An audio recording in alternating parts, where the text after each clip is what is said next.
Hello. So I'm going to talk about Python for optimization. Just to distinguish, this isn't optimizing Python. I think Mike spoke about that yesterday. So we're not making Python programs go faster in general. We're not optimizing websites or doing any sort of search engine optimization. So hopefully everybody's understood that. And we're going to do mathematical optimization with scipy.optimize and friends. I don't know how much you know about this. So can I have a show of hands if anybody's used scipy.optimize before? Quite a lot, so you probably will know everything I'm going to say. And who's used linear programming before? A few, quite a few. Okay, cool. A bit of background about me. I'm a quantitative developer, so I'm talking about this stuff just as a user. I haven't developed any of these packages. So in my last 3 jobs, I've been optimizing credit derivatives, carbon footprints, and currently bets on football. So you name it, I've optimized it. So just for those who don't know, what is optimization? So we've got some quantity f that we want to make it as big or as small as possible. And why do you want to do that? Probably because somebody is paying you. So f is something that you care about. Google recently announced, I think they'd made $200 million extra by finding the right shade of blue for their links on their AdWords. This is quite possibly a false positive. But anyway, suppose that this is the amount of money you make, given the shade of blue. So we have some function f, and we have something x that we can choose. We're looking for the right x. Perhaps also we've got some sorts of constraints, and we can't choose any x. We're restricted. So then in that case, we want to find the $200 million in the middle, near shade 2.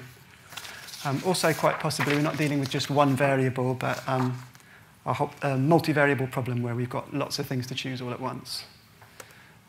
Applications for this, I mean, this is very general. We just want something to be big or small, so it crops up just about everywhere where there's data. And anywhere where there's data, and you can say precisely what you mean by good, actually. So this is either because you want to take a decision based on your data, or because you want to model your data to understand it better.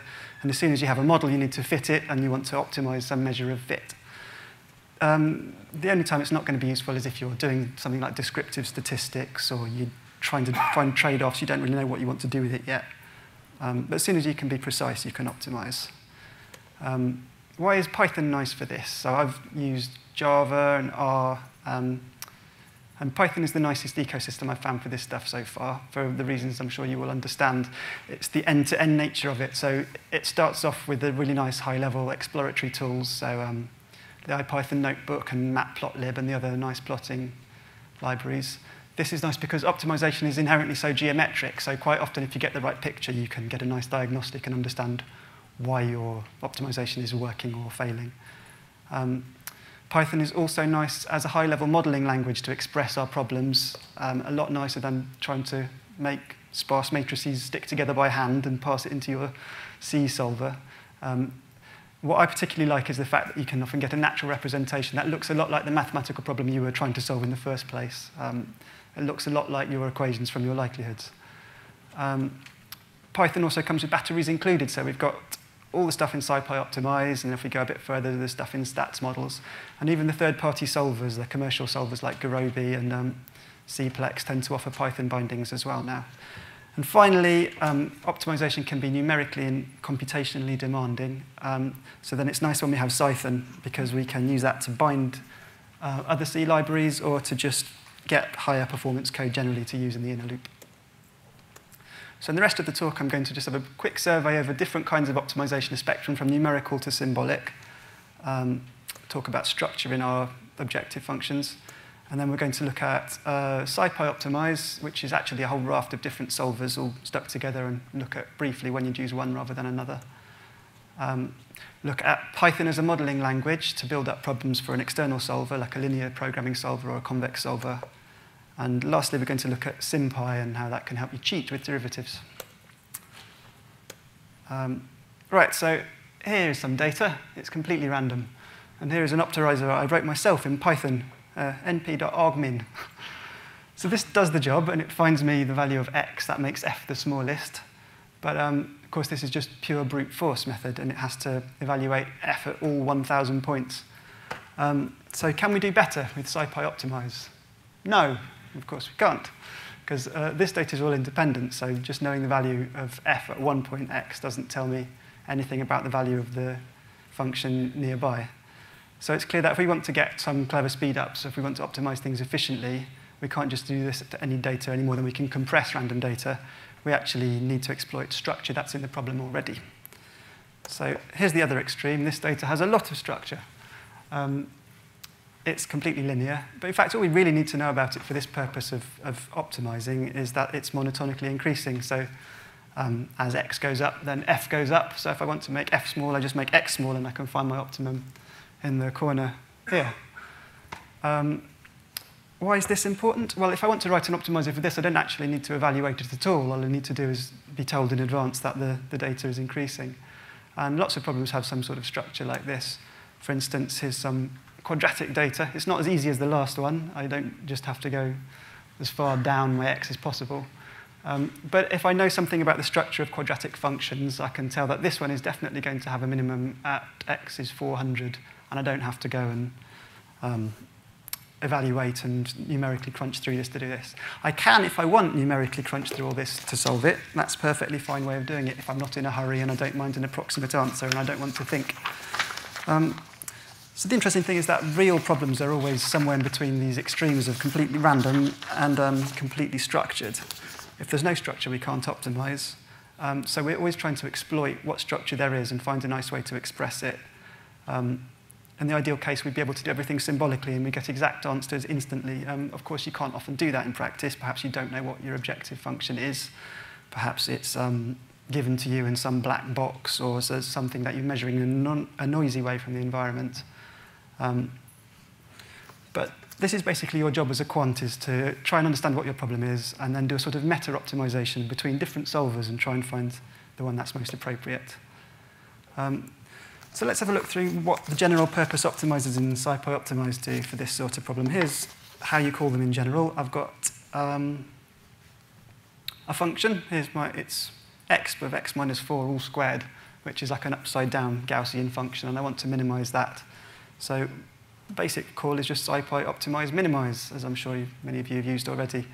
In this case, the default method has got us the answer of 3.999999 in 24 function evaluations, which is not bad.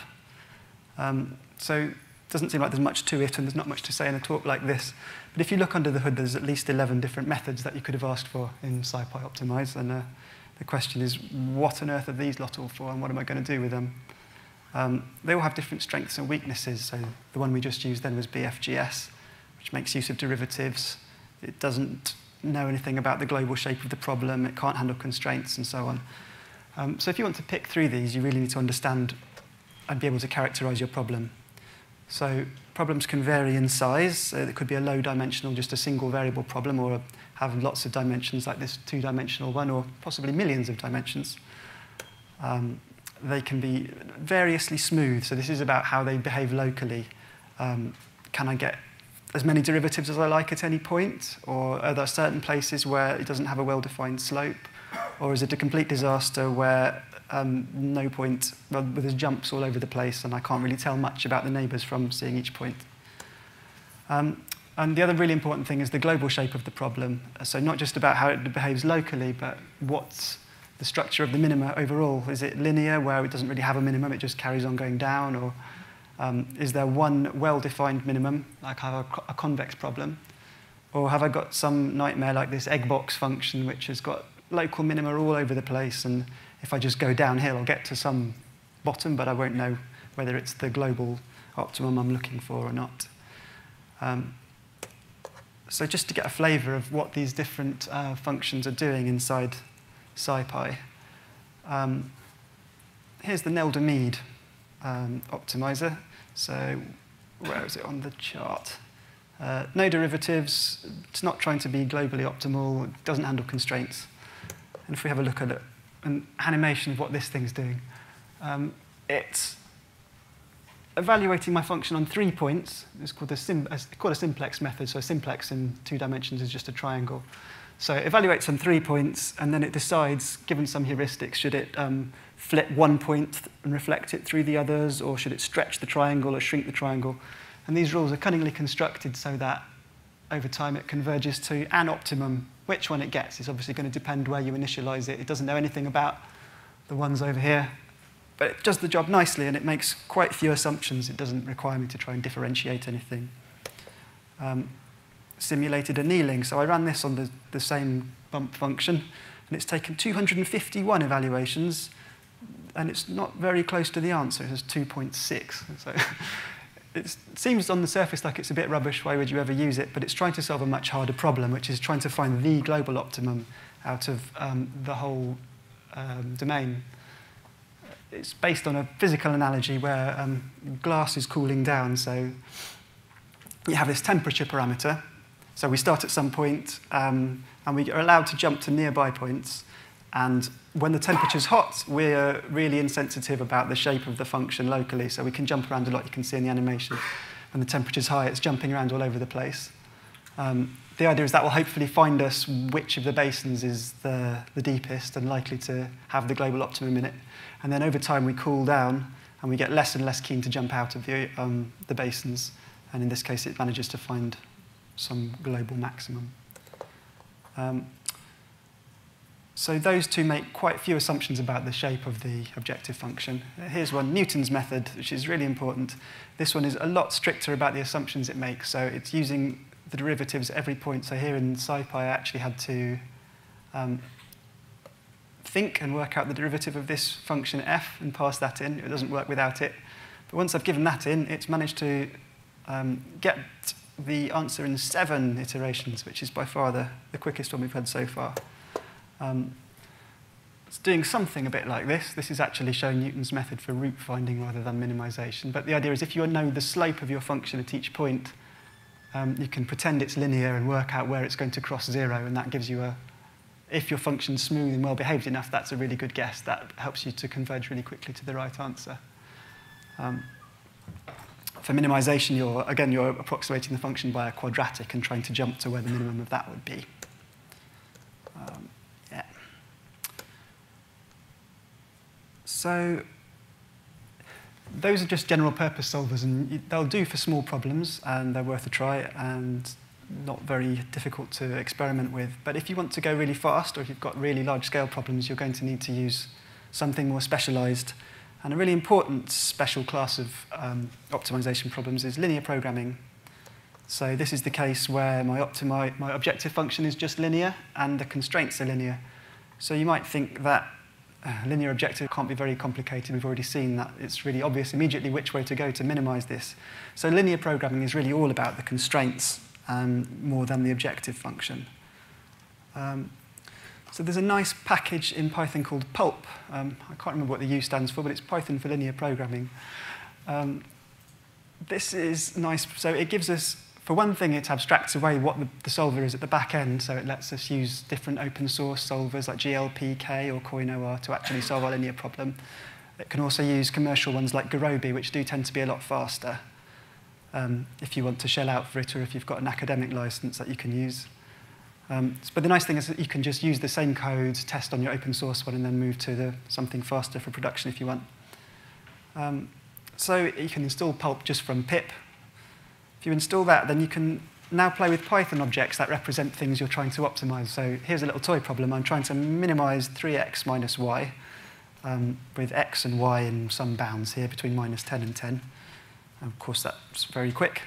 If I look what Pulp's actually done, once I've built the problem up in these high-level objects, it's converted it into a standard linear programming form that it's going to pass as matrices to the third-party solvers.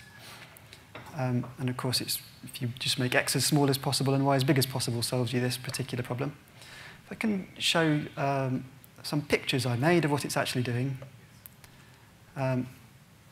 So here's our objective function is the shading. Obviously, we want to go in this direction to make it small. So linear programs have this property that you're always going to be at one of the corners of your constraints. This is my minus 10 and my plus 10 bounds. Define some box, and I just want to be at the top left corner of the box, which seems like a really straightforward thing to solve, and it is in low dimensions. Like anybody can point to the particular corner of a polygon. It's just not that hard. If I add more constraints, then the optimum is going to jump around. In fact, you can solve this in linear time in low dimensions, but it gets interesting in high dimensions. And because you might know from SVMs and the kernel trick, things that are non-linear in low dimensions can be made linear sometimes if you go to high dimensions. Just add more variables, more degrees of freedom. Sometimes you can manage to encode quite complicated functions by just this trick of jumping up a dimension. So Sudoku doesn't seem like a linear problem at all, but you actually can do it with this same approach. So here's only a slightly larger problem. It's still a toy, really, as well. This is one of the examples from the pulp documentation. I'm going to make 729 variables this time, so I've got one for each value that I could write in each box, and I've got for each box. I'm going to make a binary variable for each one of those. I don't know if you can read all that. It's disappearing off the edge, isn't it? So we make one of these that's a 1 if there's a 3 in box in row 2, column 5. And then it's quite easy to encode the rules of Sudoku as these linear constraints, saying that we have to have exactly one value in each square. We have to have one value present in each row, column, and so on, and the boxes. And then we can just put in the starting numbers that would be printed in the newspaper as these equality constraints, setting these things to 1. And also, quite crucially here, we've used integer constraints. So each of these variables has to be between 0 and 1, and it has to be an integer, so they're all binary indicators. And chug, chug, chug, there's the answer to our Sudoku. Very nice. And if you look here, what you can see, so we actually express the problem at quite a high level, which maps naturally onto the way you think about it as a human, but once it expands out, you can see this is something you probably don't want to be entering by hand. It's a bit of a nuisance. And it's nice that we've got a library that can abstract all this work away from us and do it for us. Not all problems are linear, though. So, oops. So there's other similar packages that let you use this slightly richer class of models. So here's CVXPy, which is for convex optimization. And again, it's using Python as a layer on top to set up the problems and define what you want to solve, and then sending it out to CVXOpt at the back to actually go and solve it. This is perfectly capable of doing our linear problems as well. I don't think it could do the integer constraints, but it would be a bit slower. But it does handle this much wider class of problems. So here, this is lasso. So you're solving a least squares problem. You're saying minimize the sum of squares plus some penalty on the sum of the coefficients. So minimize the sum of the squares, ax minus b plus gamma times norm 1. You can build up CVXPy problems from this really wide range of expressions, so all the normal stuff, arithmetic, but also the log determinant of a matrix, or the smallest eigenvalue, or the KL divergence. And the nice thing about this is it gives you all these parts that you can put together a bit like Lego to build up your objective, but it also knows the rules of which things you can combine and how to make things convex or not. So rather than build the whole thing up, try and solve it, and find out that it's unsolvable because it's not convex, it can tell you all the way. It can take an expression and give you a clue as to whether you have a hope of doing this or whether you've misstepped along the way. This is by Lieven Vandenberg, who, if you come across the book Boyd and Vandenberg, convex optimization is a really nice resource, and they also have a lot of online courses at the moment, and I think you can get the book online for free as well, so that's one to look at if you're interested. What else? So, Sympy. If you've come across the Feynman algorithm for solving problems ever, it's quite straightforward. You write down the problem, you think really hard, and then you write down the solution. So this is kind of the way that we're trying to solve optimizations, rather than going through and evaluating our function all over the place. What we'd really like to be able to do is just understand the problem and know what the answer is. So if we want to minimize the sum of squares, so it's just the most basic optimization problem, really, least squares problem. One thing we can do is notice that it's separable in each variable, so we don't need to consider them all jointly.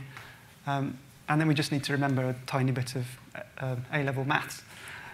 So we can see, if we can differentiate this, then we can know the slope of the objective function at any point here. And also we can observe that when the slope is 0, we must have reached the optimum. We're not going up or down, so that's what we're after. So in this case, we can do it by remembering this very simple rule that you bring the 2 down, job done. But what if you want to differentiate something that's a bit trickier, or something with lots and lots of terms, or you can't remember how to do it and you don't have access to any sixth formers? You could use a wide variety of approaches. You could use numerical approximation, so just evaluate your function and subtract and take a difference. And there's a Python library called numDiffTools that will help you to do this stuff. Scipy.optimize will also do a lot of it for you as well. So internally, if you call some of those methods, say they need derivatives, but you don't supply them, like BFGS, it's actually doing it just by taking these finite differences.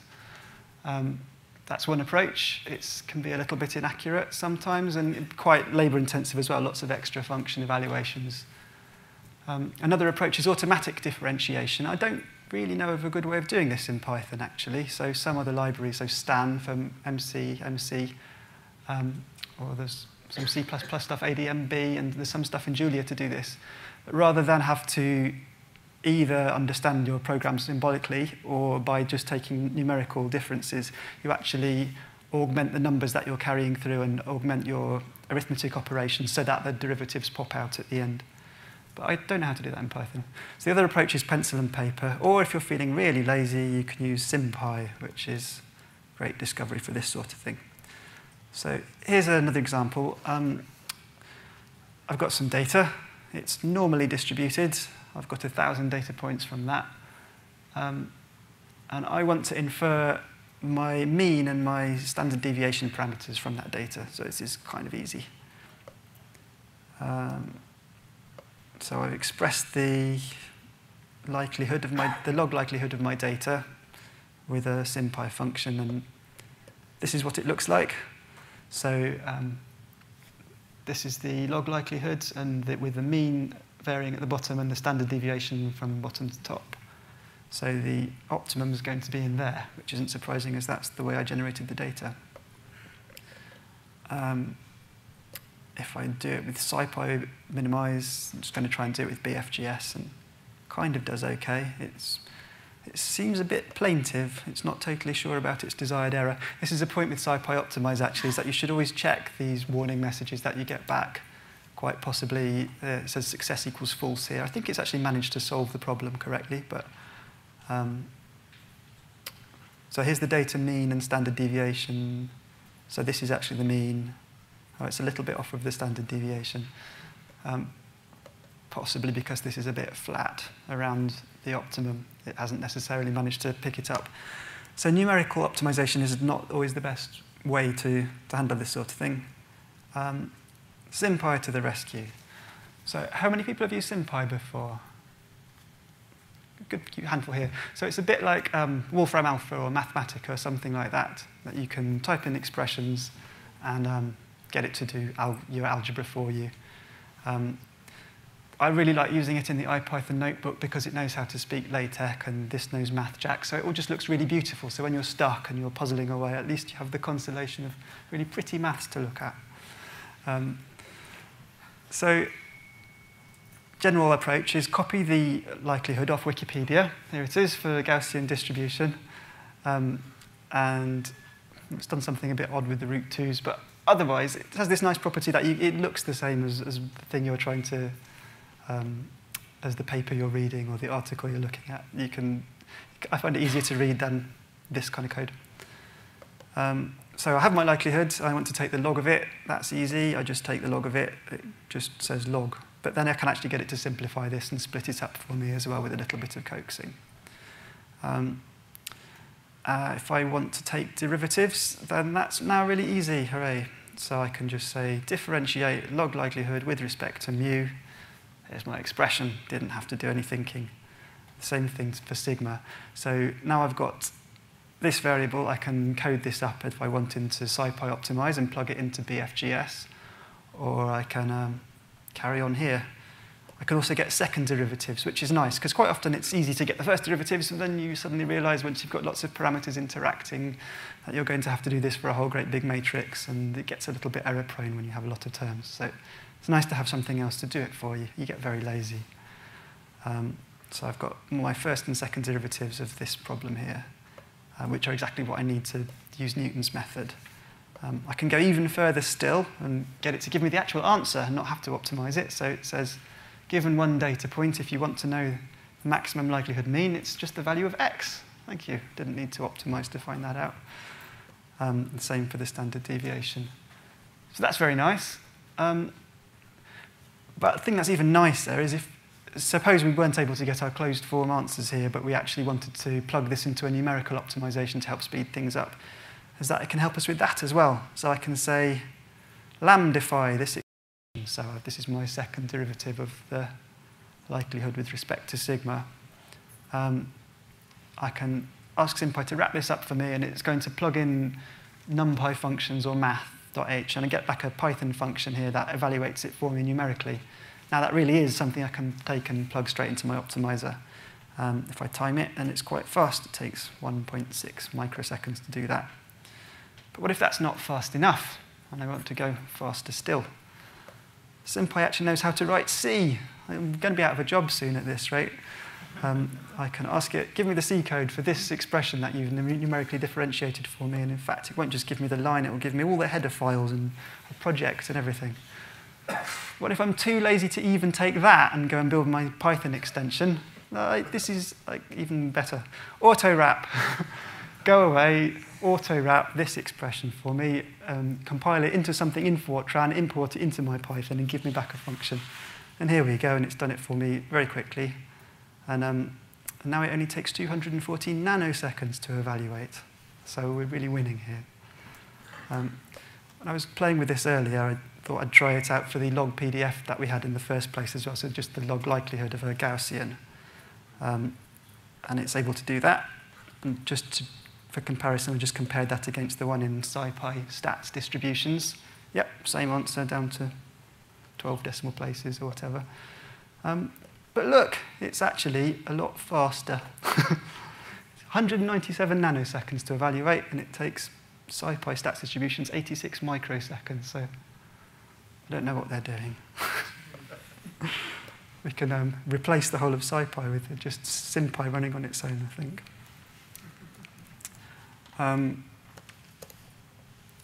That's basically all the material I wanted to go over. So to take away, if you're thinking about you have some of these optimization problems and you want to solve them, and you've got this amazing smorgasbord of solvers to choose from, if you've got a small problem and you're in no hurry to get the answer, then just use whatever you like and it will be fine. Brute force, anything that gives you an answer, as long as you check that the answer is actually a maximum at the end. So that's really nice.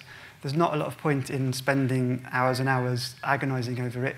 You could go away, calculate all the derivatives, plug it in, and find that it only slows things down because it might save you iterations, but it's making you take longer at each step. If you've got a big problem or you want to go at top speed and every millisecond is important, then you really do need to understand your problem and specialize as much as possible. So you should know whether it's convex, you should know if it's linear. Even if you know that, for instance, you've got a quadratic program to solve, it's worth checking the literature because perhaps there's some specialized super solver that's exactly right for what you want. So for instance, in support vector machines, that's a quadratic program. But there's this particular sequential minimal optimization algorithm that makes it particularly fast because it's sparse in a special way. And that's often the case, like Megiddo's algorithm for linear programming. If you've got a really big problem, you've got actual big data, then probably none of this stuff is going to be too helpful because it's going to take you hours and hours to calculate every iteration. But you might want to look into online methods like stochastic gradient descent or mirror descent. This is quite an active research topic now. If you don't understand your problem at all, then you can always try a genetic algorithm. It will probably give you something useful. That's all I have to say. You said when you have a big enough problem, try to understand your problem. Is it convex? Is it linear? Do you have any handy tips or things you typically do as a first step in understanding the problem? I suppose you have to look at the objective function, really. And it depends if you have it in some sort of symbolic form because it's a model you're trying to fit. There's this thing called the convex calculus, which is what CVXPy is talking about, which is, if you compose convex functions and sums of them and there's rules, certain ways you can combine things which keep things convex. So one thing you could try is just type it into CVXPy and go, is this convex or not? If it's something like, one of my jobs before, we were trying to optimize ratings models where we just had a black box externally, we just gave it some code, it gave us back a number, that was what we were stuck with. You haven't got much to do there except for just experiment. One thing that can help is just plotting stuff a lot. That obviously only works really well in low dimensions. High dimensions, it's not going to work. But if you, perhaps you can squash your data down in some way, project it. Just explore it, really, I suppose. Yeah. Just a little point of confusion. You mentioned Sudoku problems, and you mentioned kind of representing it in a linear way. Mm-hmm. But integer linear programming is then hard. It is, but it doesn't mean you can't do it. No, you can do it. But saying it's simple because it's linear is not. Yeah, it can still take ages, it's true. The fact is that you can, once you can encode the constraints in a linear way, you can solve it with a linear programming solver like we just did then. You can actually solve it without the integer constraints as well, which is rather interesting. You can use an L1 objective function and try to get the sparsest solution. So it's allowed to say, oh, you can put 0.3 over 5 in there and 0.7 over there. But because you encourage it towards sparsity, it will actually tend to push everything towards the ones and zeros. So it works surprisingly well as well. So sometimes you have a problem that could be NP-hard, but you can relax it. Right, yeah, sure. You relax. I was just saying that, yeah, I mean, in general, it just because linear doesn't make it easy. No, quite. Absolutely not.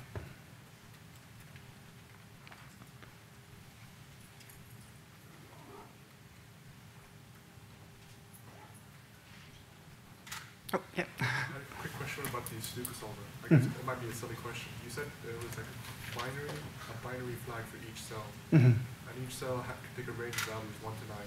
I'm guessing the binary value was, what is the binary value? The binary value is, there's a binary flag for each number being in each cell. So it's not just one variable per cell, but one for each possibility you could put in, and then you constrain them so exactly one of the numbers in each cell is going to be 1 and the rest is 0.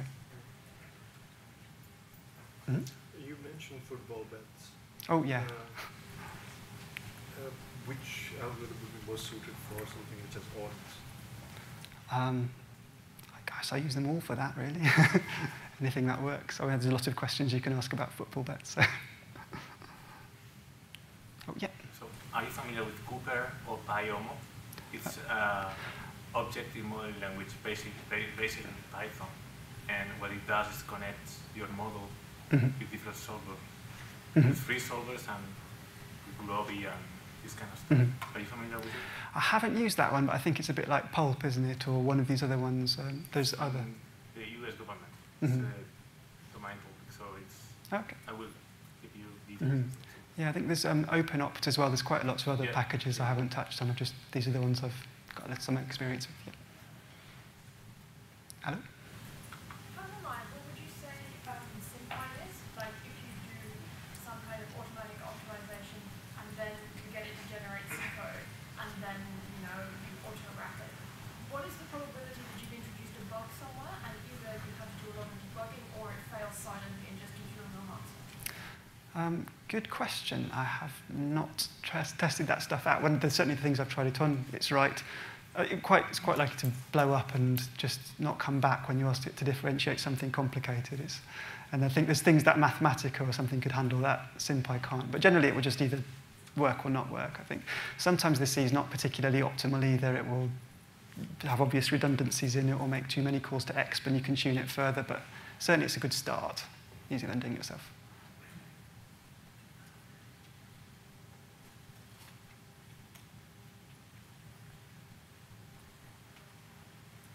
So, hello again. Are these slides online?